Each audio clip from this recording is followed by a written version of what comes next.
Life long Congress ಇರುತ್ತೆ. BJP ಮತ್ತೆ JDS ಮೈತ್ರಿ ಮಾಡ್ಕೊಂಡಿದೆ, ಇದ್ರ ಬಗ್ಗೆ ಏನ್ ಹೇಳ್ತೀರಿ? ಬಿಜೆಪಿ ಜೆಡಿಎಸ್ ಮೈತ್ರಿ ಮಾಡ್ಕೊಂಡು ಏನೇ ಮಾಡಿದ್ರು ಅವ್ರು ಮಾಡಿರೋದಕ್ಕೆಲ್ಲ ಈಗ ಅನುಭವಿಸ್ತಾ ಇದಾರೆ. ದೇಶಕ್ಕೆ ಮೋದಿ ಅವರು. ಡಿ ಕೆ ಶಿವಕುಮಾರ್ ಒಬ್ರು ಹೈಕಮಾಂಡ್ ಇಲ್ಲಿ ಇವ್ರು ತೀರ್ಮಾನ ಮಾಡ್ತಾರೆ, ಅವ್ರಿಗೆ ಮೇಲಿರೋರಿಗೆ ಹೇಳ್ತಾರೆ ಒಂದು ಮಾತು. ಸದಾನಂದ ಗೌಡರಿಗೆ MP ಫಂಡ್ ಸಿಕ್ಕಾಪಟ್ಟೆ ಬಂತು.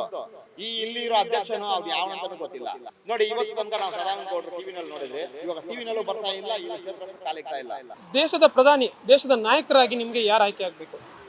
ಸರ್ ನಮಗೆ ಗೊತ್ತಾದಂಗೆ ಸಿದ್ದರಾಮಯ್ಯ ಅವರು ಸರ್ ಅಥವಾ ದೇಶಕ್ಕೆ ಮೋದಿ ಅವ್ರು ಅವರು ನಡೆಸ್ತಾ ಇರೋದು ನೋಡಿದ್ರೆ, ಅವ್ರು ಮಾಡ್ತಾ ಇರೋದು ಕೆಲಸಗಳು ನೋಡಿದ್ರೆ ಅವರೇ ಇರಬೇಕು ಅಂತ ಅನ್ಸುತ್ತೆ.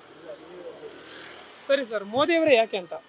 ಅವ್ರು ಒಳ್ಳೆ ಕೆಲಸಗಳು ಮಾಡ್ತಾ ಇದ್ದಾರೆ, ಜನರನ್ನ ಎಲ್ಲ ಒಂದು ಮಾಡ್ಕೊಂಡು ನಡ್ಸ್ಕೊಂಡು ಹೋಗ್ತಾ ಇದ್ದಾರೆ. ಎಲ್ಲ ಒಳ್ಳೆ ಕೆಲಸಗಳಿಂದ ಅವ್ರು ಇರಬೇಕು ಅಂತ ನಮಗೊಂದು ಆಸೆ. ಸರಿ ಸರ್, ರಾಹುಲ್ ಗಾಂಧಿ ಅವರು ಇದ್ದಾರೆ, ಅವರೊಬ್ಬ ಯುವ ಶಕ್ತಿಯಾಗಿ. ಸೊ ಅವ್ರೇನಾದ್ರೂ ಪ್ರಧಾನಿ ಆದರೆ ಅಥವಾ ಅವ್ರು ಆಗ್ಬಹುದಾ, ಹೇಗೆ? ಇಲ್ಲ ಸರ್, ಅವ್ರಿಗೆ ಇನ್ನೂ ಎಕ್ಸ್ಪೀರಿಯನ್ಸ್ ಇಲ್ಲ ಇದ್ರ ಬಗ್ಗೆ. ಅವರು ದೊಡ್ಡವರು ಇದ್ರು, ಗಾಂಧೀಜಿ, ಇಂದಿರಾ ಗಾಂಧಿ ಅವರು, ನೆಹರು ಅವರು, ಅವ್ರು ಮಾಡ್ತಾಯಿದ್ರು. ಇವರೆಲ್ಲ ಜೂನಿಯರು, ಅಷ್ಟೊಂದು ಎಕ್ಸ್ಪೀರಿಯನ್ಸ್ ಇಲ್ಲ. ಇವ್ರಿಗೆ ಅಷ್ಟೊಂದು ನಡ್ಸ್ಕೊಂಡು ಹೋಗೋಕ್ಕೆ ಶಕ್ತಿ ಇಲ್ಲ ನನಗನ್ಸುತ್ತೆ ಸರ್. ಸರ್ ಒಟ್ಟಾರೆಯಾಗಿ INDA ಅಂತ ಮೈತ್ರಿಕೂಟ ನೋಡಕ್ ಹೋದ್ರೆ ಅಲ್ಲೂ ಕೂಡ ಘಟಾನುಘಟ ನಾಯಕರುಗಳು ಇದ್ದಾರೆ. ಅಲ್ಲಿ ಬೇರೆ ಯಾರಾದರೂ ಆಗ್ಬಹುದಾ ಪ್ರಧಾನಿಯಾಗಿ, ಹೇಗೆ? ಅದ್ರ ಬಗ್ಗೆ ಗೊತ್ತಿಲ್ಲ ಸರ್, ಅದ್ರ ಬಗ್ಗೆ. ಸರ್ ನಿಮ್ಮ ನೇರ ಆಯ್ಕೆ ಪ್ರಧಾನಿ ಮೋದಿ ಮತ್ತೆ ಮತ್ತೊಮ್ಮೆ. ಸರ್ 2 ಬಾರಿ ಆಯ್ಕೆ ಆಗಿದ್ರು, 3ನೇ ಬಾರಿ ಮತ್ತೆ ಬೇಕು ಅಂತಿದ್ದೀರಾ, ಯಾಕೆ ಸರ್? ಪರ್ಟಿಕ್ಯುಲರ್ಲಿ ಏನು ಈಗ ಏನು ಅಭಿವೃದ್ಧಿ ಕಂಡಿದ್ದೀರಾ? ಜನರಿಗೆಲ್ಲ ಒಂದಾಗಿ ತಗೊಂಡು ಮಾಡ್ಕೊಂಡು ಹೋಗ್ತಾ ಇದ್ದಾರೆ.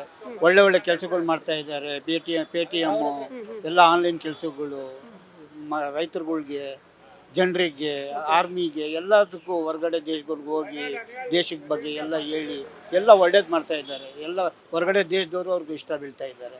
ಅದರಿಂದ ಅವರು ಇರಬೇಕು ಅಂತ ನಮಗೊಂದು ಆಸೆ. ಸರಿ ಸರ್. ಸರ್ ಈಗ ರಾಜ್ಯದಲ್ಲಿ ನೋಡೋಕೆ ಹೋದರೆ ಕಾಂಗ್ರೆಸ್ ಆಡಳಿತ ನಡೆಸ್ತಾ ಇದೆ, ಸಿದ್ದರಾಮಯ್ಯವರು ಮುಖ್ಯಮಂತ್ರಿ. ಈ ಬಗ್ಗೆ ಏನು ಹೇಳ್ತೀರಾ? ಸರ್, ಸಿದ್ದರಾಮಯ್ಯ ಒಂದು ಹುಳಿ, ಡಿ ಕೆ ಶಿವಕುಮಾರ್ ಹುಳಿ, ಇದು ಇಬ್ಬರು ಹುಳಿ ಇಲ್ಲಿ ಇರಲೇಬೇಕು ಸರ್. ನಮ್ಮ ಕ್ಷೇತ್ರದಲ್ಲೂ ಅಷ್ಟೇ, SC ಮುಸ್ಲಿಮ್ಸ್ ಇಬ್ಬರೇ ಜಾಸ್ತಿ ಮೆಜಾರಿಟಿ ಇರೋದು.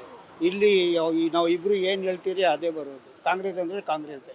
ನಾವು ಏನು ತೀರ್ಮಾನ ಮಾಡ್ತೀರಿ ಮುಸ್ಲಿಮ್ಸ್ SC ಸೇರಿ ಅದೇ ಆ ಪಕ್ಷನೇ ಬರೋದು. ಇದು 100%. ನಾವು 8 ವಯಸ್ಸು ಮಗುವಿಂದ ಇಲ್ಲಿದ್ದೀವಿ, ನಮಗೆ ಗೊತ್ತು. ಇಲ್ಲಿ ತುಂಬ ಎಲೆಕ್ಷನ್ ನೋಡಿದ್ದೀರಿ. ನಾವು ತೀರ್ಮಾನ ಮಾಡ್ತೀರಿ ಅದೇ ಬರೋದು. ಇಲ್ಲಿ ಕಾಂಗ್ರೆಸ್ಸಲ್ಲಿರೋ MLAನೂ ದೇವರಂಥ ಮನುಷ್ಯ, ಯಾರಿಗೂ ಇದು ಮಾಡಲ್ಲ, ಒಳ್ಳೆ ಕೆಲಸಗಳು ಮಾಡ್ತಾ ಇದ್ದಾರೆ. ನಾವು ಅವ್ರಿಗೆ ₹1 ತೊಗೊಂಡಿಲ್ಲ, ಆದ್ರೂ ಅವ್ರಿಗೆ ತುಂಬ ಕೆಲಸ ಮಾಡಿದ್ದೀವಿ. ತುಂಬ ಒಳ್ಳೆ ವ್ಯಕ್ತಿ, ಭೇದ ಭಾವ ಇಲ್ಲ, ಎಲ್ಲರಿಗೂ ಒಂದು ತಗೊಂಡು ನಡ್ಸ್ಕೊಂಡು ಹೋಗ್ತಾ ಇದ್ದಾರೆ. ಸರ್ ಹಾಗಿದ್ರೆ ಕಾಂಗ್ರೆಸ್ ಆಡಳಿತವನ್ನು ಒಪ್ಕೊಂಡಿದ್ದಾರೆ ರಾಜ್ಯದಲ್ಲಿ. ಸರ್ ಈಗ ಪಂಚ ಯೋಜನೆಗಳು, ಉಚಿತ ಯೋಜನೆಗಳೇನು ಗ್ಯಾರಂಟಿ ಯೋಜನೆಗಳು ಜಾರಿಯಲ್ಲಿದೆಯಲ್ಲ, ಅದ್ರ ಬಗ್ಗೆ ಏನು? ರೈತರಿಗೆ ಸರ್ ಈಗ ಯೋಜನೆಗಳು ಅಂದರೆ ಮಹಿಳೆಯರಿಗೆ 2,000 ರೂಪಾಯಿ ನೀಡೋದಾಗಲಿ, ಬಸ್ ಉಚಿತವಾಗಲಿ, ನೋಡಿ ಬಸ್, ಆ ಯೋಜನೆಗಳ ಬಗ್ಗೆ ಏನು ಹೇಳ್ತಾರೆ? ಸರ್ ಬಸ್ಸು ಕೆಲವರು ಬಡವರು ಇದ್ದರು, ಹೆಂಗಸರು, ಅವ್ರ ಹತ್ರ ದುಡ್ಡು ಇರ್ತಾ ಇರಲಿಲ್ಲ, ಕೆಲ್ಸಕ್ಕೆ ಹೋಗ್ಬೇಕಾಗಿತ್ತು. ಈ ಸರ್ಕಾರ ಮಾಡೋ ಕೆಲಸಕ್ಕೆ ಅವ್ರಿಗೆ ಎಷ್ಟು ಹೇಳಿದ್ರೂ ಕಮ್ಮಿ. ನಾವು ಮನಸ್ಸಿಂದ ಹೇಳ್ತೀರಿ ಕಾಂಗ್ರೆಸ್ ಜೈ ಅಂತ. ಯಾಕಂದರೆ ಕಾಂಗ್ರೆಸ್ ಜಿಂದಾಬಾದ್ ಅಂತ ಸಾಯೋಕಂಠ ಹೇಳ್ತೀರಿ. ನಾವು ಸಾಯೋಕಂಠ ಕಾಂಗ್ರೆಸ್ಗೆ ಸಪೋರ್ಟ್ ಮಾಡೋದು. ಕಾಂಗ್ರೆಸ್ ಥರ ಯಾರು ಕೆಲಸ ಮಾಡೋಕ್ಕೆ ಹೋಗಲ್ಲ. ಕಾಂಗ್ರೆಸ್ ಮಾಡಿರೋ ಕೆಲಸ ಬಡವ್ರಿಗೆ, ಹೆಂಗಸರಿಗೆ ಎಲ್ಲದಕ್ಕೆ ಒಳ್ಳೆಯದಾಗಿದೆ ಸರ್. ಇದರಿಂದ ನಾವು ಕಾಂಗ್ರೆಸ್ಗೆ ಬಿಟ್ಕೊಡೋಕ್ಕಾಗಲ್ಲ. ನೆಕ್ಸ್ಟು ಇಲ್ಲಿ ಬರೋದೇ ಕಾಂಗ್ರೆಸ್ಸು. ಕರ್ನಾಟಕದಲ್ಲಿ ಲೈಫ್ ಲಾಂಗ್ ಕಾಂಗ್ರೆಸ್ಸೇ ಇರುತ್ತೆ ಸರ್, ನಮ್ಗೆ ಅನಿಸುತ್ತೆ ಆ ಥರ. ಯಾಕಂದರೆ ನಮ್ಮ ಅನುಭವ ಆ ಥರ ಇದೆ ಸರ್. ಇವಾಗ ಆಗಿರುವಂಥ ಒಂದು ಯೋಜನೆಗಳಿರಲಿ, ಇವಾಗ ಇರುವಂಥ ಯೋಜನೆಗಳಿರಲಿ ಸೈಡ್ಗೆ, ಅದನ್ನು ಹೊರತುಪಡಿಸಿ ನಿಮಗೆ ಬೇರೆ ಯೋಜನೆಗಳು ಯಾವುದಾದ್ರೂ ಆಗಬೇಕಿತ್ತ ಅಂತ? ಸರ್ ತುಂಬ ಇದೆಯಲ್ಲ ಸರ್. ಮಕ್ಕಳಿಗೆ ಅದೇ ಮೋದಿಯವ್ರು ಇದು ಮಾಡಿದರು, 3,000 ರೂಪಾಯಿ ಹೆಣ್ಮಗುಗೆ. ಆ ಥರ ಯೋಜನೆಗಳೆಲ್ಲ ಇವರು ಮಾಡಬೇಕಾಗಿತ್ತು. ಮಾಡ್ತಾ ಇದ್ದಾರೋ ಏನೋ ಗೊತ್ತಿಲ್ಲ ಸರ್. ಸರ್ ಈಗ ಬಿಜೆಪಿ ಮತ್ತು JDS ಮೈತ್ರಿ ಮಾಡ್ಕೊಂಡಿದೆ, ಇದ್ರ ಬಗ್ಗೆ ಏನು ಹೇಳ್ತೀರಿ? ಬಿಜೆಪಿ JDS ಮೈತ್ರಿ ಮಾಡಿಕೊಂಡು ಏನೇ ಮಾಡಿದ್ರು ಅವ್ರು ಮಾಡಿರೋದಕ್ಕೆಲ್ಲ ಈಗ ಅನುಭವಿಸ್ತಾ ಇದ್ದಾರೆ. ಅವರು ಮಾಡಿರೋ ಕೆಲಸಕ್ಕೆಲ್ಲ ಈಗ ಅನುಭವಿಸ್ತಾ ಇದ್ದಾರೆ. ಜನರು ಕರೆಕ್ಟಾಗಿ ರಿಸಲ್ಟ್ ಕೊಟ್ಟಿದ್ದಾರೆ. ಕಾಂಗ್ರೆಸ್ಸು ಇಲ್ಲಿ ಬಂದಿರೋದು ಒಳ್ಳೆಯದು. ಕಾಂಗ್ರೆಸ್ ಬಂದಿರೋದ್ರಿಂದ low poverty, below poverty line ಜನಕ್ಕೆ, ಮಧ್ಯಂತರ ಜನಕ್ಕೆ ಮತ್ತು ಅತಿ ಕಡಿಮೆ ಸೌಲಭ್ಯ ಇರೋ ಜನಕ್ಕೆ ಬಂದು ತುಂಬ ಒಳ್ಳೆ ಕೆಲಸಗಳಾಗಿದೆ. ಈಗ ನೋಡಿ, ಅವ್ರ ಮನೆಯಲ್ಲಿ ಇವತ್ತು ಯಾರು ಬಂದು ಸಿದ್ದರಾಮಯ್ಯನ ಬೈಯಂಗಿಲ್ಲ, CM ಸರಿಗಿಲ್ಲ ಅಂತ ಹೇಳಂಗಿಲ್ಲ, ಡಿ ಕೆ ಶಿವಕುಮಾರ್ ಸರಿಗಿಲ್ಲ ಅಂತ ಹೇಳಂಗಿಲ್ಲ, ಡಿ ಕೆ ಶಿವಕುಮಾರ್ ಅವರ ಡಿಸಿಷನ್ ಸರಿಗಿಲ್ಲ ಅಂತ ಹೇಳಂಗಿಲ್ಲ. ಎಲ್ಲ ಕರೆಕ್ಟಾಗಿ ಆಗ್ತಾ ಇದೆ. ಕರ್ನಾಟಕ ಸರ್ಕಾರ ಬಂದು ಇವತ್ತು ಚೆನ್ನಾಗಿ ನಡೀತಾ ಇದೆ. ಒಳಗೆಲ್ಲ ಜಗಳ ಹಾಕ್ಕೊಂಡು ಎಲ್ಲ ಮಾಡಿ ಗೀಡಿ ಇವರೆಲ್ಲ ಬಂದು ಫ್ಯಾಮ್ಲಿದು ಒಂದು JDS ಅಂದರೆ ಫ್ಯಾಮ್ಲಿ ಗಲಾಟೆ, BJP ಅಂದರೆ ಅವರು ಎಲ್ಲ ಹೈಕಮಾಂಡ್ ಕೇಳಿನೇ ಅವ್ರು ಮಾಡಬೇಕು ಕೆಲಸ. ಇಲ್ಲಿ ಯಾವುದು ಡಿಸಿಷನ್ ಮಾಡ್ತಾ ಇರಲಿಲ್ಲ ಅವರು. ಒಂದು ರಾಜ್ಯ ಅಧ್ಯಕ್ಷರನ್ನ ಆಯ್ಕೆ ಮಾಡೋಕ್ಕೇ 4-5 ತಿಂಗಳು ಮಾಡಿಬಿಟ್ರು.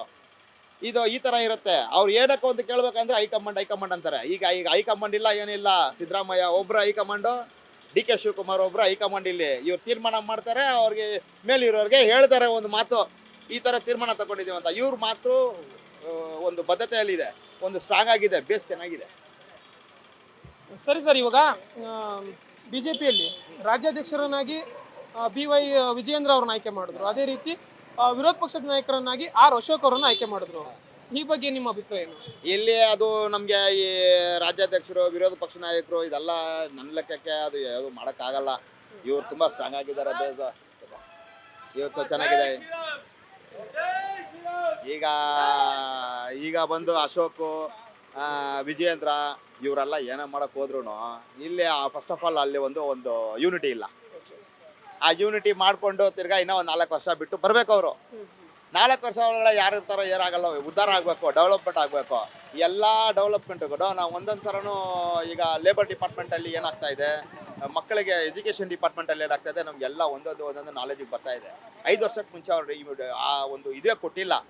ಎಷ್ಟೋ ದೇವಸ್ಥಾನದ ಫಂಡ್ಗಳು ರಿಟರ್ನ್ ಹೋಯ್ತು BJP ಪೀರಿಯಡಲ್ಲಿ. ಎಷ್ಟೋ ಡೆವಲಪ್ಮೆಂಟೇ ಇಲ್ಲ ದೇವಸ್ಥಾನದ್ದು. ಒಂದು ಫಂಡ್ ಎಲ್ಲಾದರೂ ದೇವಸ್ಥಾನಕ್ಕೆ ದುಡ್ಡು ಹೋಯ್ತಂತ ಹೇಳಕ್ಕೆ ಹೇಳಿ ಇಲ್ಲ. ಮಸ್ಜಿದ್ಗೆ ಹೋಗಿಲ್ಲ, ದೇವಸ್ಥಾನಕ್ಕೆ ಹೋಗಿಲ್ಲ, ಯಾವುದೂ ಇಲ್ಲ. ಇವರು ಎಲ್ಲನೂ ಹ್ಯಾಂಡಲ್ ಮಾಡ್ತಾ ಇದ್ದಾರೆ ನೋಡಿ. ಇವಾಗ ಎಲ್ಲ ಶಾಸಕರಿಗೂ ಏನು ಮಾಡಬೇಕೋ ಅದನ್ನು ಹೇಳಿ ಅವ್ರಿಗೆ ಅಡ್ಜಸ್ಟ್ಮೆಂಟ್ ಮಾಡಿಸಿ ಡೈರೆಕ್ಟ್ ಜನರ ಹತ್ರನೂ CM ಡೈರೆಕ್ಟಾಗಿ ಫಂಡ್ ಕಳಿಸೋ ಥರ ಒಂದು ಯಾರೂ ಮಾಡಿಲ್ಲ. ಸರಿ ಸರ್, ಈಗ ರಾಜ್ಯದಲ್ಲಿ ಕಾಂಗ್ರೆಸ್ ಆಡಳಿತ ನಡೆಸ್ತಾ ಇದೆ, ಅದೇ ರೀತಿ ಸಿದ್ದರಾಮಯ್ಯನವರು ಮುಖ್ಯಮಂತ್ರಿ. ಹೌದು. ಈ ಬಗ್ಗೆ ಏನು ಹೇಳ್ತೀರಾ? ಸಿದ್ದರಾಮಯ್ಯ ಅವರು is one of the best person. Is a tiger. Siddaramaiah ಅವ್ರ ಹತ್ರ ಬಂದು ಸಿದ್ದರಾಮಯ್ಯ ಅಂದ್ರೇ ಒಂದು ಗ್ರೇಟು. ಟಗರು ಅಂತಾರಲ್ವಾ, ಟಗರು ಅಂದರೆ ಈಸ್ ಅ ರಿಯಲ್ ಟಗರು. ಅವ್ರು ಯಾರಿಗೂ ಭಯ ಪಡೋದಿಲ್ಲ. Is a decision maker, perfect decision maker. Siddaramaiah ಬಗ್ಗೆ ಮಾತಾಡಬೇಕಾದ್ರೆ is one of the best CM. ಗುಡ್ರಾವ್ ಪೀರಿಯಡಲ್ಲಿ, ಹೆಗಡೆ ಪೀರಿಯಡಲ್ಲಿ ಎಷ್ಟೋ ಜನ ಒಳ್ಳೆ CM ಎಲ್ಲ ಇದ್ದರು. ಅವ್ರನ್ನೆಲ್ಲ ನಾವು ಮೈನಸ್ ಮಾಡ್ತಾ ಇಲ್ಲ. ಆದರೆ mister Siddaramaiah is the best CM. Is the best CM. ಅವರು ಈ ಮುಸಲ್ಮಾನು, ಇವರು ಮೈನಾರಿಟೀಸು, ಇವರು SC ಅದೆಲ್ಲ ಇಲ್ಲ. Is one of the best person in Karnataka Siddaramaiah. ಅವ್ರಿಗೆ ಆಪ್ಷನ್ ಸಿಕ್ಕಿದ್ರು ಚೆನ್ನಾಗಿರುತ್ತೆ ಸೆಂಟ್ರಲಲ್ಲಿ. ಅವ್ರು ಏನಾದ್ರು ಮನಸ್ಸಲ್ಲಿ ಏನಿದೆ ಗೊತ್ತಿಲ್ಲ. ಆದರೆ one of the best CM ಅಂದರೆ ಸಿದ್ದರಾಮಯ್ಯ. ಅವ್ರಿಗೆ ಕಂಪ್ಯಾರಿಟಿವ್ ಕೊಡ್ತಿರೋದು DK ಶಿವಕುಮಾರ್. ಈವನ್ ಈ also is one of the best DCM. ಸರ್ಕಾರ ನಡೀತಾ ಇದೆ, ತುಂಬ ಚೆನ್ನಾಗಿ ನಡೀತಾ ಇದೆ. ಜನರು ಸ್ಯಾಟಿಸ್ಫ್ಯಾಕ್ಷನ್ ಅಲ್ಲಿದ್ದಾರೆ. ಸರ್, ಕೊನೆ ಪ್ರಶ್ನೆ, ಸಿದ್ದರಾಮಯ್ಯನವರು ಮುಂದುವರಿಬೇಕು 5 ವರ್ಷ ಅಥವಾ DK ಶಿವಕುಮಾರ್ ಆಗಬೇಕು? DK ಶಿವಕುಮಾರ್ ಅದು ಸರ್ಕಾರಕ್ಕೆ ಬಿಟ್ಟಿದ್ದು, ಅದು CM ಬಿಟ್ಟಿದ್ದು, ಅದು ರಾಜಕೀಯಕ್ಕೆ ಬಿಟ್ಟಿದ್ದು, ಅದು ಪಾಲಿಟಿಕ್ಸ್ ಬಿಟ್ಟಿದ್ದು. ಯಾರೇ ಬಂದ್ರು ಕಾಂಗ್ರೆಸ್ ಸರ್ಕಾರ ಬಂದು ಚೆನ್ನಾಗಿ ನಡೀತಾ ಇದೆ. ಸರ್ ಹೇಳಿ, ಈಗ ಇಲ್ಲಿ ನಾವು ಸದಾನಂದ ಗೌಡರು ಇಲ್ಲಿ ನನ್ನ ಇದಕ್ಕೆ ಬಂದು ಇಲ್ಲಿಂದ ಒಂದು 50 ಮೀಟ್ರಲ್ಲಿ ಒಂದು ಅಂಗನವಾಡಿ ಒಂದು ಓಪನ್ ಮಾಡಿದ್ರು. ಅದು ಬಿಟ್ಟು ನಾವು ಸದಾನಂದ ಗೌಡ್ರನ್ನ ನೋಡೇ ಇಲ್ಲ. ಸದಾನಂದ ಗೌಡ್ರಿಗೆ ಈ ಕ್ಷೇತ್ರ ಬಂದು ಎಸ್ಪೆಷಲಿ ಬಂದು SCಗಳು ಜಾಸ್ತಿ ಇರೋ ಒಂದು ಕ್ಷೇತ್ರ ಇದು. ಅವ್ರು ಏನಕ್ಕೆ ನಮ್ಮನ್ನು ಡಿಗ್ರೇಡ್ ಮಾಡಿ ಒಂದು ಅವಾಯ್ಡ್ ಮಾಡಿ ಈ ಕ್ಷೇತ್ರವನ್ನು ಯಾಕೆ ಮೈನಸ್ ಮಾಡಿದ್ರು ಗೊತ್ತಿಲ್ಲ. ಇದಕ್ಕೆ ಬಂದಿರೋ ಫಂಡ್ ಏನು ಮಾಡಿದ್ರು ಗೊತ್ತಿಲ್ಲ. ಸದಾನಂದ ಗೌಡ್ರಿಗೆ MP ಫಂಡು ಸಿಕ್ಕಾಪಟ್ಟೆ ಬಂತು. ಇಲ್ಲಿ ಇರೋ ಅಧ್ಯಕ್ಷನು ಅವ್ರು ಯಾವನಂತನೂ ಗೊತ್ತಿಲ್ಲ. ಅವ್ರು ಏನು ಕೇರ್ ಮಾಡ್ತಾರೋ ಅಂತಲೂ ಗೊತ್ತಿಲ್ಲ. ಆ್ಯಕ್ಚುಲಿ 1 ಇಯರಿಂದ ನಾವು ಕಾಂಗ್ರೆಸ್ಸು, ಅದಕ್ಕೆ ಮುಂಚೆಲ್ಲ ಇದ್ದಿದ್ದು BJP ತಾನೇ. BJP ಸ್ಟೇಟ್ ಗೌರ್ಮೆಂಟಲ್ಲಿ ಇದ್ದು ಸದಾನಂದ ಗೌಡರು MP ಆಗಿದ್ರು ಯಾವ ಕೆಲಸನೂ ಆಗಿಲ್ಲ. ಬರೀ ಅದು ಏನಾದರೂ ಬಂದರೆ ಅದ್ರೊಳಗಳು ಮಾಡ್ಕೊಳ್ಳೋದು, ದುಡ್ಡು ಮಾಡ್ಕೊಳ್ಳೋದು, ಇಂಥ ಒಂದು ವ್ಯವಸ್ಥೆದಲ್ಲೇ ಹೋಗ್ತಾ ಇತ್ತು. ನೋಡಿ, ಇವತ್ತು ತನಕ ನಾವು ಸದಾನಂದ ಗೌಡರು TV-ನಲ್ಲಿ ನೋಡಿದ್ರಿ. ಇವಾಗ TV-ನಲ್ಲೂ ಬರ್ತಾ ಇಲ್ಲ, ಇಲ್ಲಿ ಕ್ಷೇತ್ರಕ್ಕೂ ಕಾಲಿಗ್ತಾ ಇಲ್ಲ, ಬಂದೇ ಇಲ್ಲ. ಈ ಕಡೆ ಬಸ್ ಸ್ಟಾಪಲ್ಲಿ ಒಂದು ಅಂಗನವಾಡಿ ಒಂದು ಓಪನ್ ಮಾಡಿದ್ರು. ಅದು ನಮ್ಮ ಗೌರಮ್ಮ ಪ್ರೆಷರ್ ಹಾಕಿ, ನಮ್ಮ ಬಾಬು ಚೇತನ್ ಅಂತ ಇದ್ದಾರೆ, ಗೌರಮ್ಮ ಎಕ್ಸ್-ಕಾರ್ಪೊರೇಟ್ರು, ಅವ್ರು ಪ್ರೆಷರ್ ಹಾಕಿ ಒಂದು ಅಂಗನವಾಡಿ ಒಂದು ಮಾಡಿಸ್ಕೊಂಡ್ರು. ಆ ಅಂಗನವಾಡಿ ಮಾಡೋ ಜಾಗದಲ್ಲಿ ಒಂದು ಇದು ವೆಟರ್ನರಿ ಹಾಸ್ಪಿಟ್ಲು ಅದು ಕಾಣೆಯಾಗಿದೆ. ಒಂದು ವೆಟರ್ನರಿ ಹಾಸ್ಪಿಟ್ಲು ಒಂದು ಊರಿಗೆ, ಒಂದು ಕ್ಷೇತ್ರ ಒಂದು ವೆಟರ್ನರಿ ಹಾಸ್ಪಿಟ್ಲ್ ಇರಬೇಕು. ಆ ವೆಟರ್ನರಿ ಹಾಸ್ಪಿಟ್ಲೇ ಕಾಣೆಯಾಗಿದೆ. ಸದಾನಂದ ಗೌಡರು ಅದನ್ನು ಏನು ಮಾಡಿದ್ರು ಗೊತ್ತಿಲ್ಲ. ಆ ಜಾಗನೂ ಖಾಲಿ ಇಲ್ಲ ಅಲ್ಲಿ.